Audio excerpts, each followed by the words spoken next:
Hello one and all. Today we are dealing with the factors affecting lignin degradation. First is moisture content. Degradation of lignin occurs most rapidly when source is free saturated and free water is present. Increasing amount of water has little effect on the degradation process until aeration becomes impaired. Second is added nitrogen. Lignin degradation increases with increase in the nitrogen concentration, but only to a certain degree.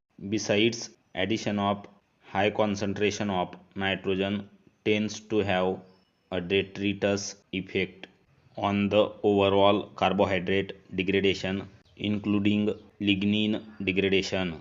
If you are new on the channel, please do subscribe and share with your friends. Thank you so much.